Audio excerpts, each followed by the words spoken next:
The X-Men 97 panel brought to you by Palmetto Citizens.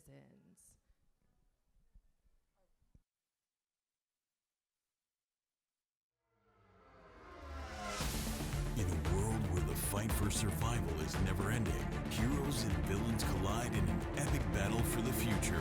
A ferocious warrior with an indestructible spirit, a feared leader determined to reshape the world, a fearless fighter with unstoppable power, a goddess commanding the fury of the storm, a teleporting hero with unwavering faith, and a blazing force of solar energy. The voices behind the heroes and villains who shape the future of the X-Men. Welcome to the stage, Cal Dodd, Matthew Waterson, Lenore Zann, Alison Sealy-Smith, Adrian Hough, and Gui Agustini.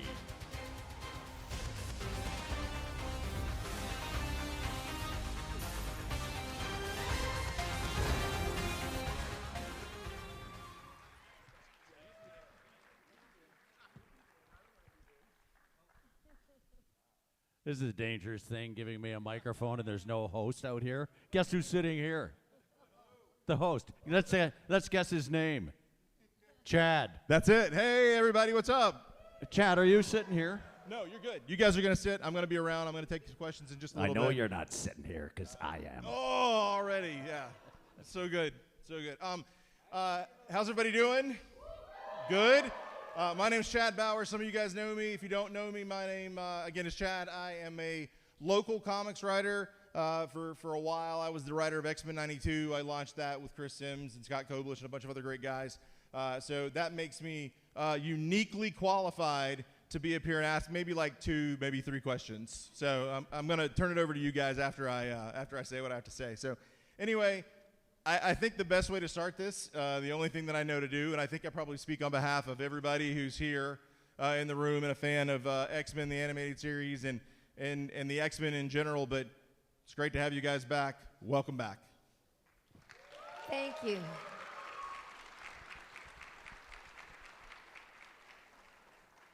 So who wants to start us off talking about what it was like to get that call? I know some of you are returning to the show from the 90s. Some of you are new. Some of you are taking over roles and making it your own. Talk a little bit about the call, your experience, your knowledge of the X-Men or familiarity with the X-Men as a comic, as an animated series. Talk a little bit about getting the gig. Well, that's a few questions all at once. It is. I'm sorry. Like I said. Sugar, that is 3 questions right there. And I got to say, first of all, hello, everybody. It's nice to see you all. Yeah. We are so honored to be here in South Carolina.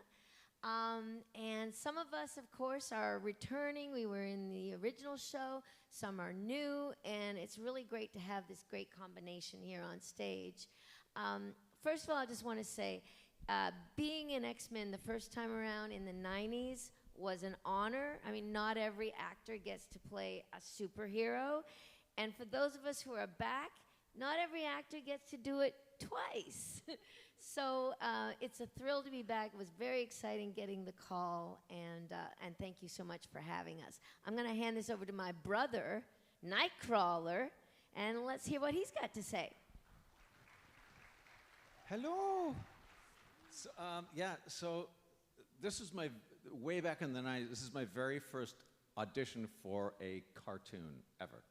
And it just so happened I got it. Anyway, so years and years later, like about 5 years ago, and I tell this story a lot, I say to my agent, because I want to be up for this big movie that's shooting, this animated movie, and I said, just tell him I was a Nightcrawler in the Nightcrawler in the show.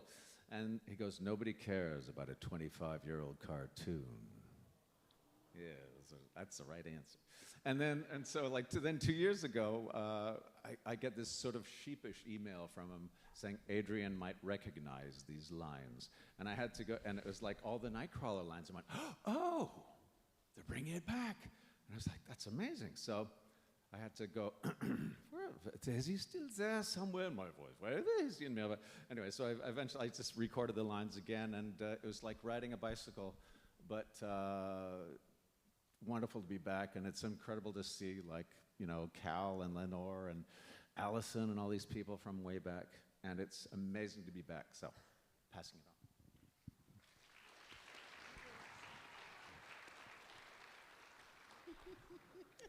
Cal's still thinking. I'm not glad to be back.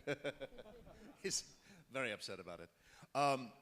Yeah, I mean, I got the job through a standard audition. I was actually in boarding school in England when the show originally aired, so I was being kept prisoner in a Victorian child's prison, and so I didn't have access to it. So my exposure to the X-Men came originally through the Fox movies, you know, the first iteration with Patrick Stewart and Ian McKellen. And then I saw all of those, and then I saw some of the McAvoy Fassbender ones, and then I'd started reading some of the comics as well. But there's no pressure when you're taking over from David Hemblum, and the other two most well-knowns are Ian McKellen and Michael Fassbender. That's not stressful at all. Very simple.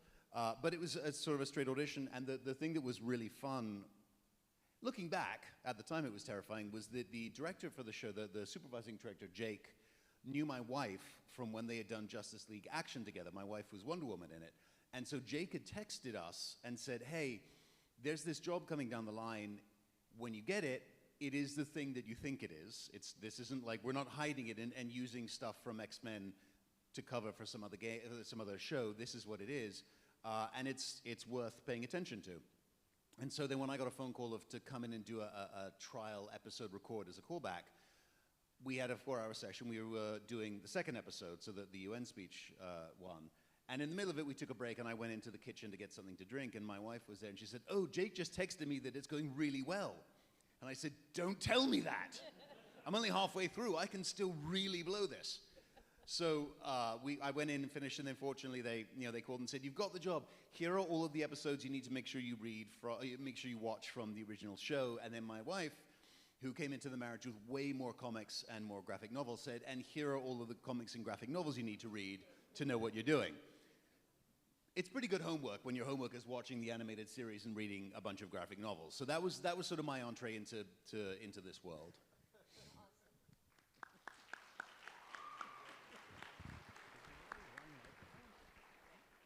Well, like Adrian, X-Men was my very first audition for an animated series. And I wasn't sure what I was doing at all. And I remember when I walked into the audition room, and there were all of these descriptions of what the character was, and I'm sure I saw stuff about North Africa, and I saw something about somebody in Kenya and Egypt, but there were all of these actresses who were already in there, and this was like their third callback, right? And these were actresses from North, South, East, and West Africa. So the one thing I knew that I was not doing was going in there and trying to find an accent that was legitimately from any part of the African continent, because they knew it much better than I did. So at some point, somebody said something about a queen, and apparently I can do that. So I did. And then 25 years later, I get this, so the show's done. It's been an honor and a privilege to work with everybody on a fantastic script. Still don't have a real idea of how important a cultural phenomena this thing is, but get this email from somebody saying, Disney's looking for you. And I'm looking for the link that the idiot wants me to press so that they can take all my money. But I didn't see it, but I'm still not answering that email because I'm no fool. Disney's not looking for me for a show that I finished 25 years ago. And so the guy had to get back in touch with me a couple of times before I actually took it seriously enough. And they put me through an audition process again. And sometimes people go, but you were Storm. Why did you have to do it again? I said, because I might have been smoking 5 packs of cigarettes a day and end up sounding a lot like Wolverine. You know what I mean? So there was no way. So yeah, they made me wait a really, really, really, really, really, really long time. And I thought I didn't have it. And then I did, and it's an honor and a privilege to be working on it. Wow, and it's a great honor to be amongst all these incredible artists. Mine is not as exciting, but you know, I grew up watching the show back in Brazil, and I was a fan. I am a fan of the X-Men. You know, I've said this many a times, specifically Wolverine. You know, I have the action figures all over, you know, at my place, and so, you know, grew up with the movies and everything. So you're the brat that was buying all those toys. Yes, directly from Brazil. And so I, you know, like Matthew, I had you know, an audition process. I auditioned for it twice at the end of 2021. Didn't hear back for about 5 months, as most of these auditions that we do. You know, you just go into the ether and you never hear back.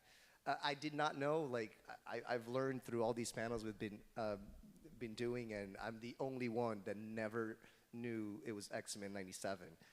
Everybody had a code, you know, we all had code names, but one way or another they figured it out. I never did. And so then the spring of 2022, I got the same audition. I recognized the same audition, but again, didn't know. I just, you know, did what they asked me to do, and was very fortunate to get an email that I was going to be a superhero 2 months after, and it's been a joy. I'm so proud to be representing my country, Latin America, you know, the Latin community, and to be, you know, in this phenomenon of a show. It's a great pleasure and a great honor, so, yeah.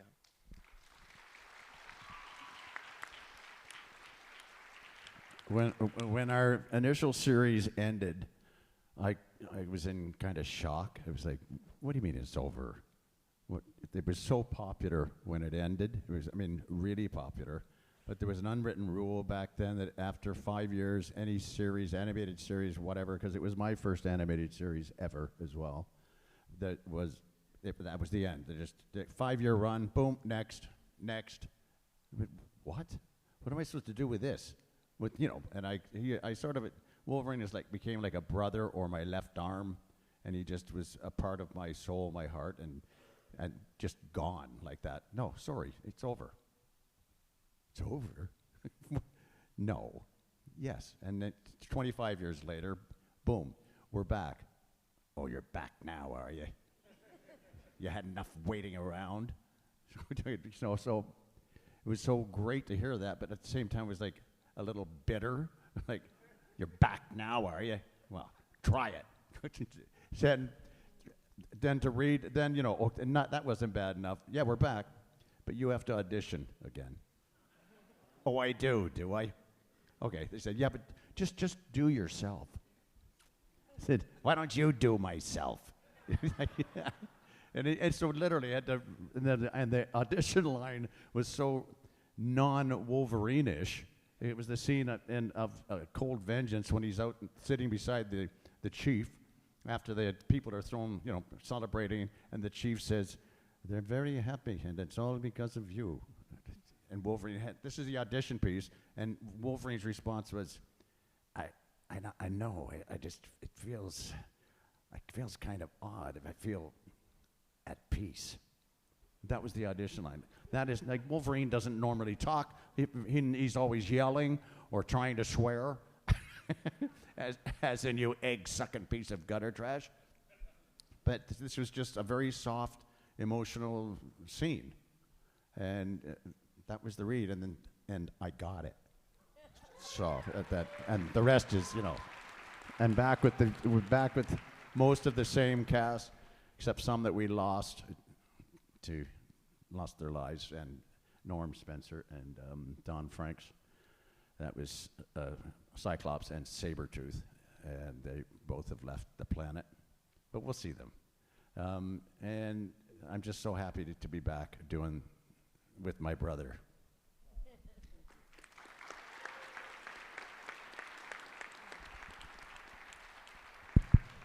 That's a great lead-in, I think. I'm over here now, guys. Sorry. I wondered where you went.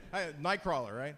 No, good lead into our next question, I think, is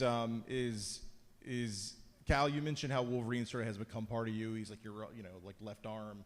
that kind of thing. Obviously, it's easy to see how these characters become part of you, but what I'd really like to know is when you guys take the role, when you guys are looking at the sheet that gives you kind of a character description, talk a little bit about how much of yourself or what part of yourself you've put into these characters, because I think that your versions of these characters and the versions that we have now have really impacted the way we see these characters too, right? So talk a little bit about that. Think a little bit about that. And anybody can start. Okay, let's start. I have to agree with Cal in that we put a lot of ourselves into these roles. Oftentimes I say Rogue is a part of me and I'm part of her.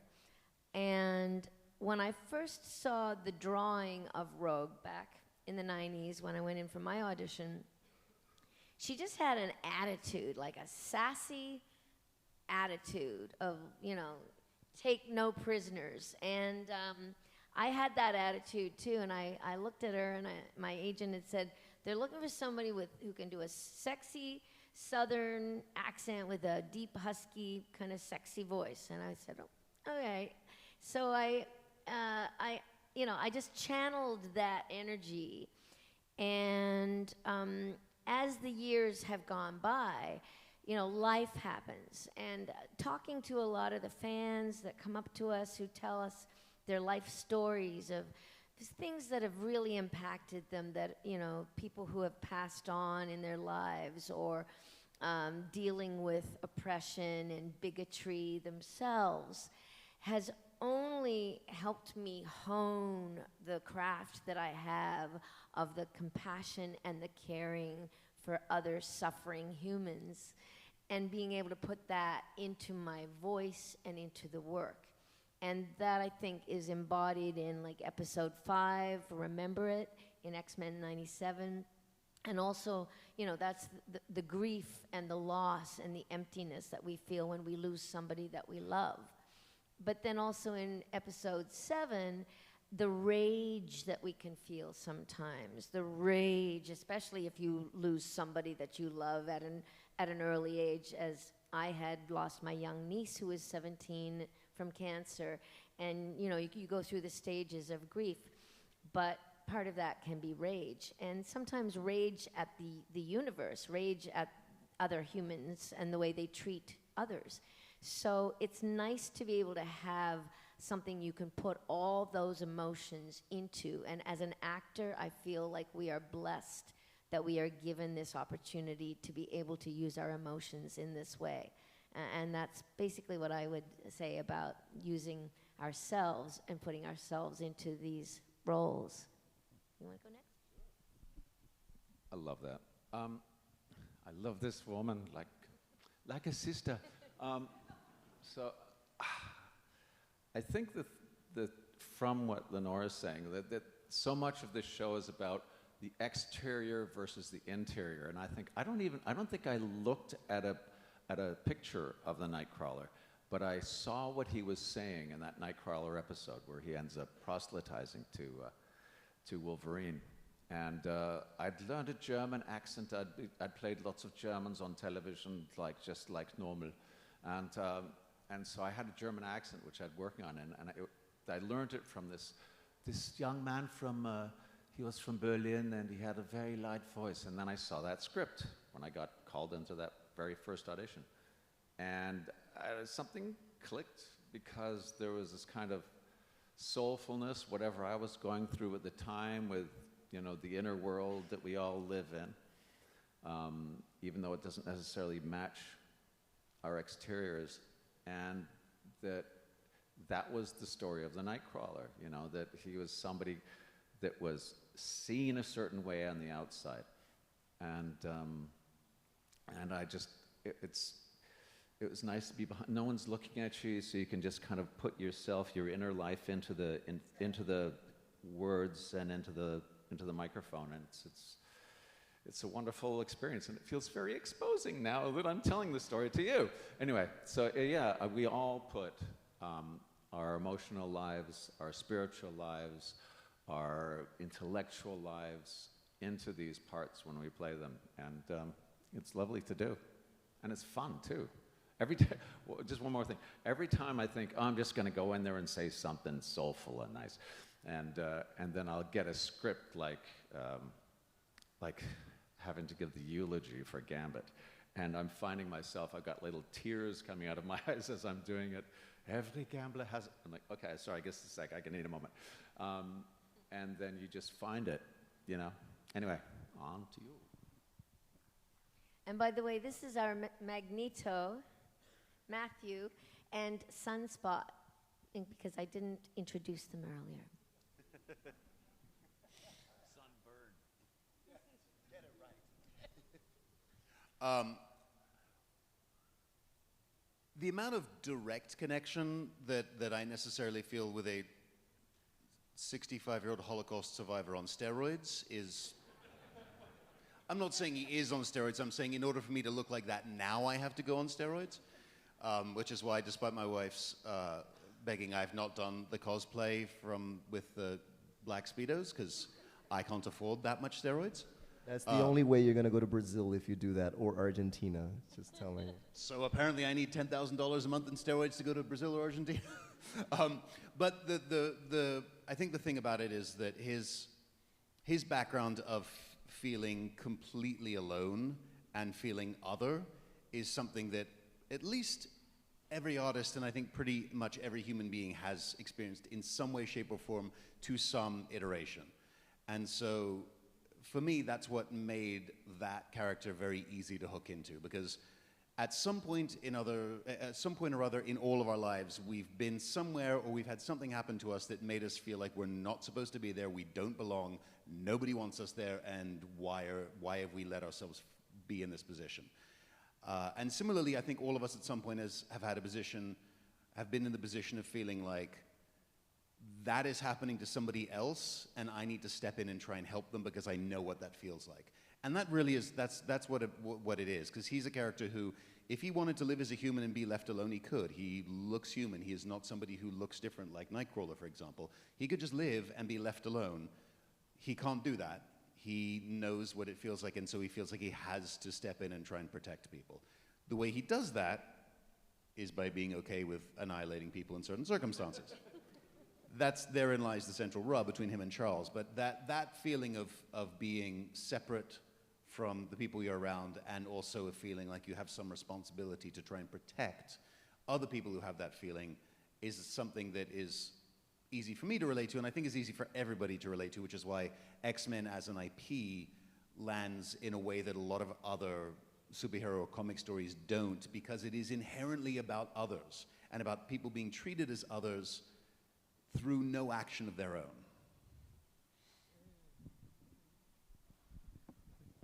I think as an actor, and you know, when you've been lucky enough to play multiple roles over a long period of time, a long career, there will obviously be some characters that feel then hit really close to home, and others that you have to reach for. But the essence of acting and the essence of a really good actor, I think, is believing that in oneself is an infinite variety of humanity, that we have everything that we need inside of us, and what makes a good actor is that you can access it. You can access memories and experiences, and some of them are your own, and some of them are ancestral, and some of them are communal, and it's our ability to stay open and find the piece of humanity inside of us that most relates to the character that they want us to play, and that's what defines us as actors. And I'm bossy, so she was easy. I mean, literally, I cannot agree more. That was so beautifully said, Alison. I mean, all of you, I agree 100%, because the only thing I'll add is I think also is just, you know, and some actors work differently, but I think all of us are always trying to pull from, personal experience to the same time of our imagination. So it's always a combination, and sometimes, like Lenore was saying, her experience, like in that moment you're going through something, and that's why I think a lot of, in the acting community, we say it's a therapeutical journey, this acting thing. It's not therapy, but it can be very healing, and it's so beautiful to be able to express. Now, for me, it was also easy. I just read raver and single. I'm like, hey, no, I'm kidding. But, just the Brazilian part and all the, just did my best to be as personal as possible and authentic as possible to what was on the page, and what each scene asked of, me in that particular moment. What about you? Me again. Whoa. What happened there?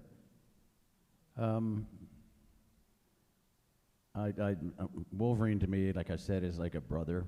And I grew up with 3 brothers and a sister. One of them was blind and deaf from birth. And we were lower middle class, like lower. And a lot of problems with the family. And being picked on a lot or being teased because number one was the religion thing. We were in a very, this is an Irish term, but a very orange town. And we happened to be Roman Catholic. And we were beaten regularly on the way home from school, my sister and myself. And I just, every time it happened, I would just say, your day's coming. And they were bigger, and we didn't know, thought that this was normal. And then, because we sang, the family sang, all of us, and I was, at one point, at the age of 11 or 12, was accepted into the Vienna Choir Boys, which my mother was an unbelievable singer, but we couldn't afford to send me there because of Sean, who was blind and deaf. Anyway, the family was very poor, and then, so the teasing was like, it turned those guys, the bullies. I cannot stomach bullies. So I decided to become the bully to them. And it took all kinds of self-defense stuff. Went away to a boarding school for 3 years, which is another learning experience. Very alone by myself at the age of 12, from 12 to about 14, 15, until I got kicked out. And then I had to go back to my normal high school. And then the teasing started again, calling me Priesty, because it was a junior seminary that I was attending at the time. Priesty, and like holy boy. And it just, the anger that was building inside of me was like palpable. It was just like, it's gonna explode, which it did. And I had a little problem with 3 guys in a, there was a lot of drinking involved, not on my part. Actually, it was the first night that I was ever imbibing. You sure about that, Cal? Yeah. And these 3 guys got out of the car and started thumping the crap out of me. And my friend finally came up, who was took judo with, and he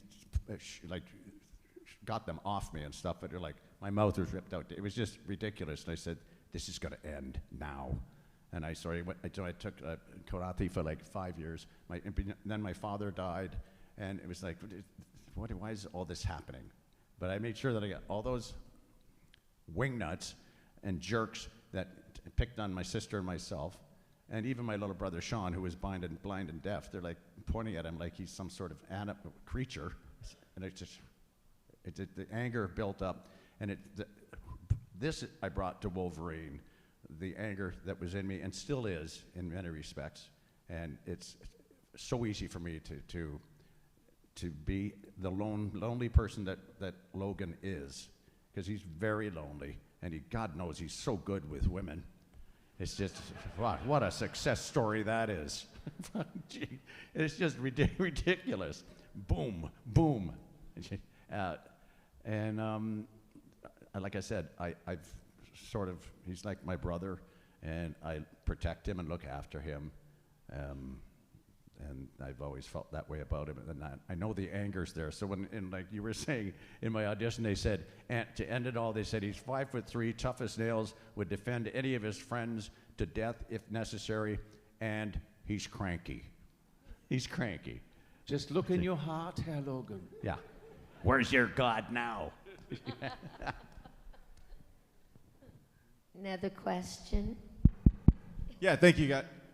We're going to take some questions from the audience now. Let's see. We'll start. I'm going to start over here.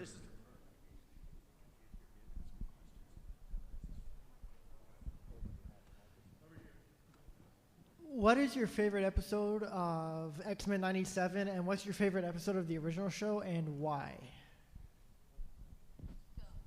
Go. I actually love episode 7. There's something about watching Rogue go absolutely bananas, and somebody putting Cap in his place that I find very satisfying. And actually, in the original one, I finale, because it works as a really nice sum up of the series, while sort of obviously very intentionally being like, but we'd like to keep going. Yeah, we'd like to keep going 30 years later. You want to go next? Yeah, I think 7 is my favorite too, because there's that. The first thing I ever saw of the animation in this was when we record our voices. They animate, they throw in a few extra things, and then they bring us back into the studio and say, can you do this grunt as you hit the wall? And there's this incredible fight scene with Logan and Kurt, where he's bamfing in and out of the scene. And so there's a scene, a part of that scene, he like hits a wall of books and just slides down, so they just want it, or whatever. And then some fight stuff. And so I just saw the little bit of it, and I went, wow, that looks amazing. And they're on a Zoom screen right here, and they said, haven't you seen any yet, Adrian? And I went, no. Would you like to?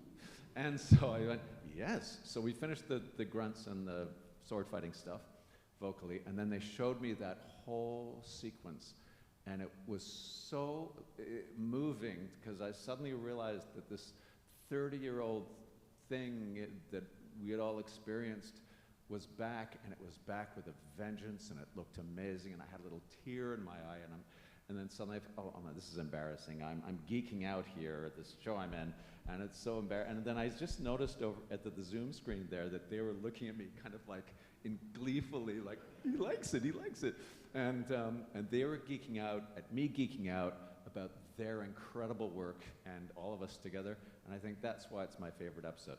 And also because you see that bit where Kurt pulls Logan and the Sentinel through the teleportation. I went, oh, that's what it's like. Anyway, that's my favorite. The original one, obviously Nightcrawler. I don't know what season it was. What season was Savage Land, Savage Heart in? It's that one though. for the older, the original series, and it was because I learned something interesting about Storm at the end of that, and I actually wrote that. Somebody came up to me today, Julian, and wanted me to write that, and as the quote on the thing that I was signing. And it's, Storm goes absolutely berserk. Sauron's taken over her mind, and girlfriend just loses it. And she's doing all kinds of horrible things. And do you know what she says at the end of it? She says, it felt so good letting go. After all these years of control and denial, to finally be able to let go, never have I felt so free. And that's when I realized something about this woman, and it was part of the reason why I like her so much and why it was so natural for me to do her, because again, Cal, this is a character that is full of a certain kind of rage, is full of something that she has to hold on to and control, who is so aware of what her powers are, that she could drown the world if she really lets her feelings go, and is longing sometimes to let them go. And there was that dichotomy between how she really feels inside and what she would like to be is something that I've taken on. And of course, in the second series, in X-Men 97, I like episode 6. I mean, come on. The adversary is really cool, and we all have a very personal adversary who whispers and shouts in our minds and tells us that we're not enough, that we'll never be enough. And sometimes that inner voice is just a reinforcement of some of the voices that we hear from the outside. And sometimes those voices are not only telling us that they're not enough, they often insist that we're too much, that we're too big, we're too angry, we're too uppity, we're too flamboyant, we're just too something, and not enough, too much. And the important thing is to look that adversary in the face and tell them, let them thunder, for we are lightning. Woo.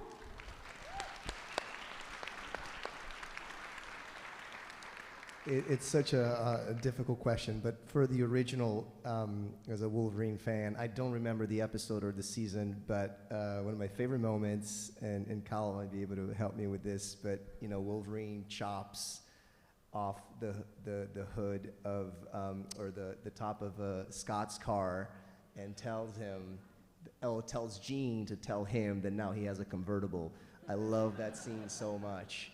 And that'll be my pick. And for 97, look, it's just so hard. I'm a big fan, obviously, of episode 5. That was has one of, to me, the most powerful, moments in the show, and also this beautiful shot with Rogue, Nightcrawler, embracing, and then you see Jean and Wolverine and most of the X-Men. It's such a beautiful shot. It was stuck with me, and but I'll have to say also episode 10, because a lot of people were waiting for, I was waiting for the Sunspot moment, and also has actually my favorite line. I'm pretty sure it's the finale, which is said by Rogue. The odds may be bad, but the cards are always in the X-Men's favor.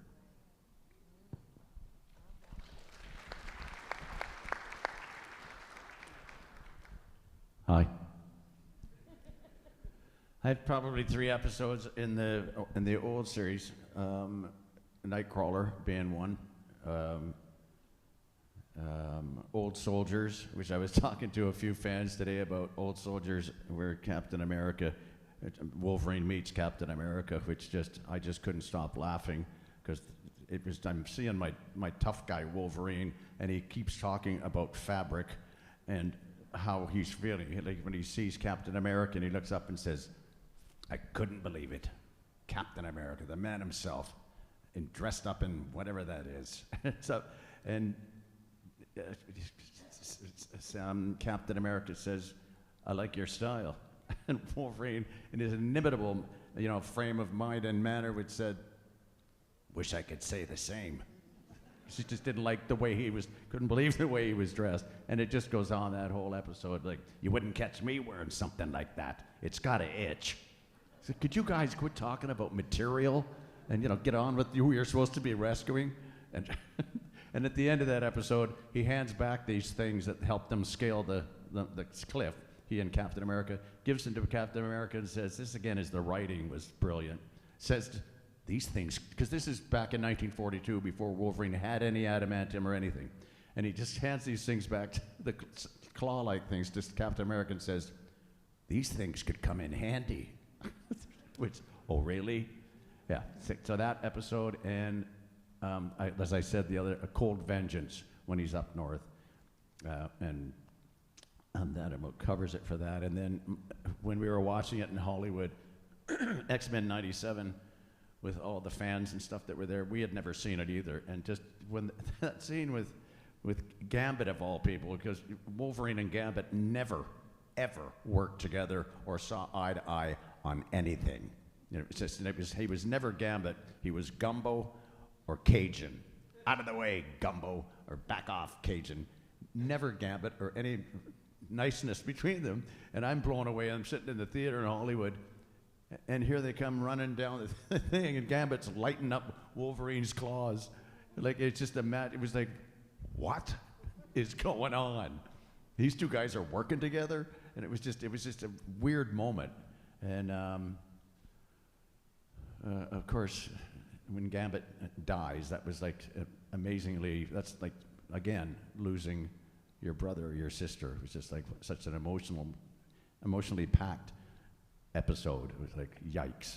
Gambit's dead? Oh, by the way, has anyone not seen the entire episode? Oh, jeez. Oh, thanks. The little hand goes up. Oh, sorry, I was just kidding.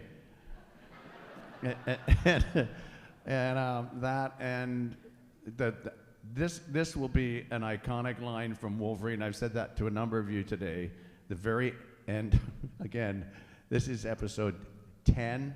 This doesn't give anything away, but it's just it will be an iconic line. It's very sad and very brave, and it's actually, well, it's one line, but been through a lot of wars, bub. The brave always die first.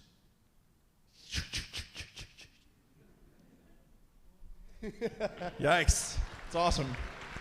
We got time for about one more audience question while I'm picking a person. Quick question. If you couldn't play your X-Man or X-Woman, who would you play? Gambit. Wolverine. You got it. Cyclops. Because if I were Cyclops, I'd have Jean.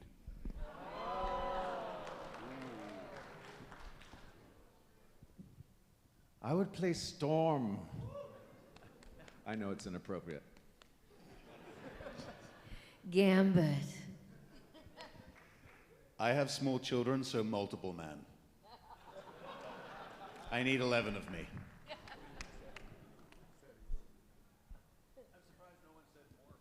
Is there another question? Right here. Hi. How y'all doing today? Welcome Hey. to South Carolina. So this is for Cal, straight up. Awesome work for Wolverine. You're awesome. Quick question. When you did episode 10, Tolerance is Extinction, when y'all did that iconic scene, what was going through your mind? Tell me what that felt like when you did that pivotal moment where Magneto rips out Wolverine's adamantium.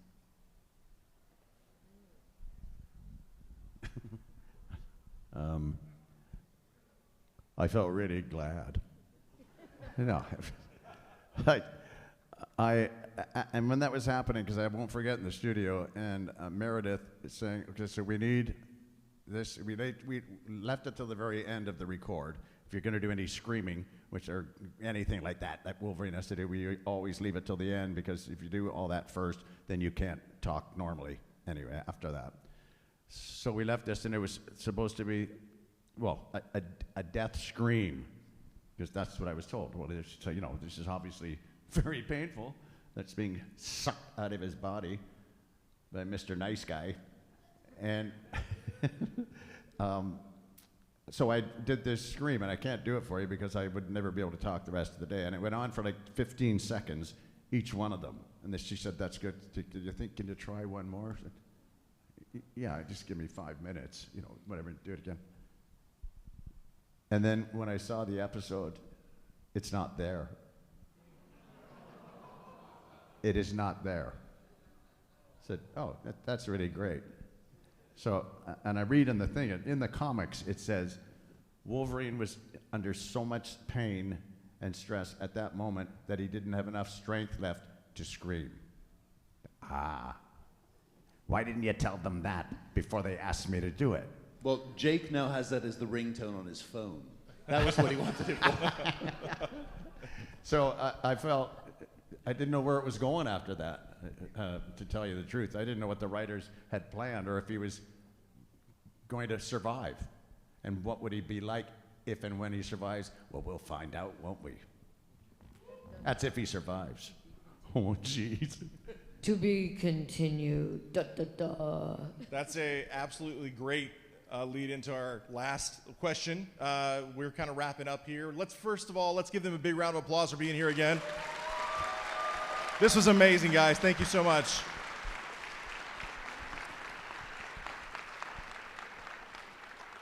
So you mentioned the second season that's coming soon, where I think we are all eagerly anticipating the return. So obviously we don't want any spoilers. I know you guys can't say a whole lot about season 2, but I like the one-word answers we gave a second ago. If you could give us maybe like a preview of season 2 with one word, each of you come up with one word. NDA. NDA. All right, that's good. I asked for that. I think that's for all of us. NDA. 2025. All right, we know that, right? That's right, yeah, 2025, that's good. Maybe. We don't know that, we don't know that. That's true, that's true. Maybe. Did somebody say maybe? Well, he said 2025. Right.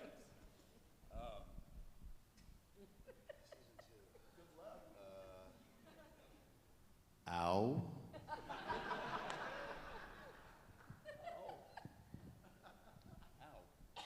Yes.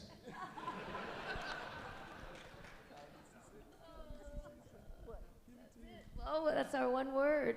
Oh, I didn't hear Cal. I'm sorry. Yeah. Oh, crap. Guys, thank you so much. This has been a pleasure. Thank you. You guys have been awesome. Thank you guys for being here. Come down and see us, y'all.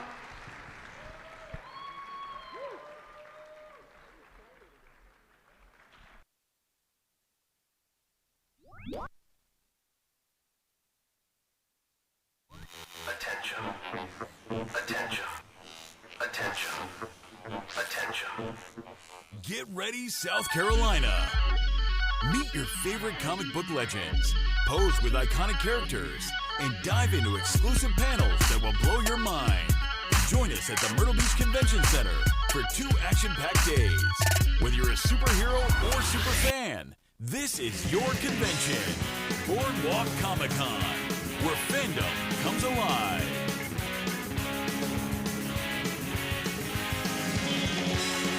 Surf's Up Comic-Con.